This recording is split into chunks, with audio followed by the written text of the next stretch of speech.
तो चलो सीखते हैं किस तरीके से एक चरगा और चावल बनाए जाते हैं। सबसे पहले ऐसा मोटा वाला आपको मिलेगा नहीं, पता नहीं इनको कहाँ से मिल जाते हैं। हमारे यहाँ तो प्याज काटोगे तो इतने आंसू निकलेंगे ना, ये इतने पास होंगे नहीं ये चीज़ें। ओए होए होए होए होए, यार भाई के पास तो सिस्टम भी बड़ा ही औसम है।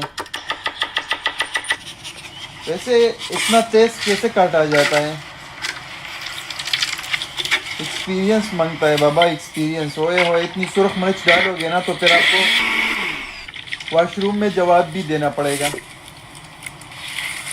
ओए होए होए होए, इतना सुर्ख मिर्च ना ही डाल। ये टमाटर, इतने छोटे टमाटर कहाँ से मिलते भाईजान?